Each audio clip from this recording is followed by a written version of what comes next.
nun de sant naanu la Xaadimu Rasuul Xaadimu Rasuulullaahi sil wusuul nun de sant naanu la Xaadimu Rasuul Xaadimu Rasuulullaahi sil wusuul nun de sant naanu la Xaadimu Rasuul Xaadimu Rasuulullaahi sil wusuul sant la war na la ngir sa jëf ci nun nihma Xaadimu Rasuulullaahi si kun sant la war na la ngir sa jëf ci nun nihma Xaadimu Rasuulullaahi si kun sunu jantak yow daan jiituna dunya kunta xaadimuna inda rabbiya faganu jame gën faganu jale saahibu safina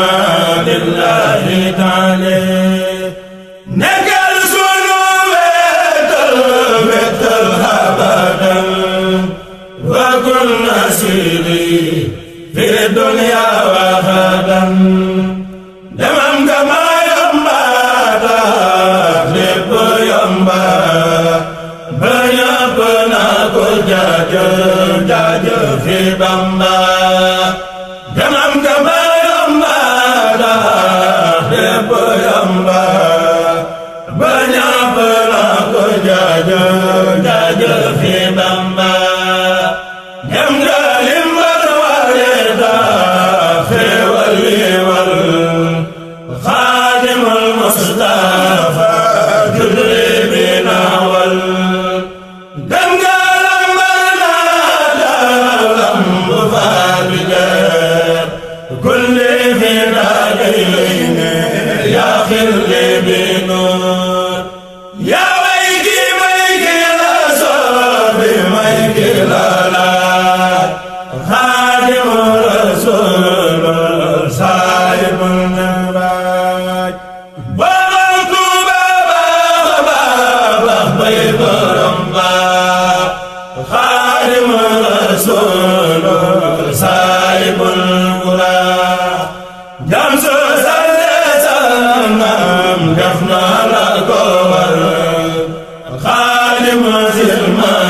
Madinatil munawwar cant ngërëm ñeel la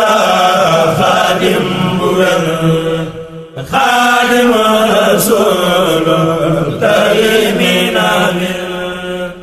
sallanu santale kullu murid laay billahil majid bu la jëndee dégloo nanu gis ndolla anta habibi fi sirri wal alam nima ngel gi yaakaar dunya wa uxra nima laka nima yaa xawsal wara abu mustafa fadilu maymuna abu salihil murtada muhsina abu mustafa fadilu maymuna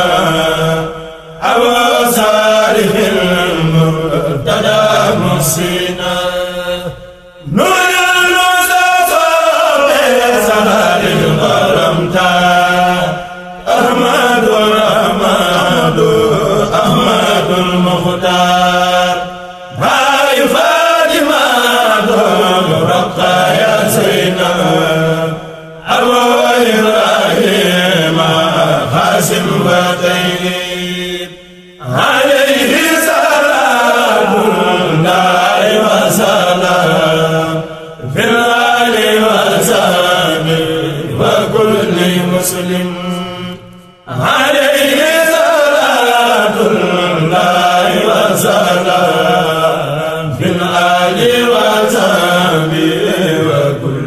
مسلم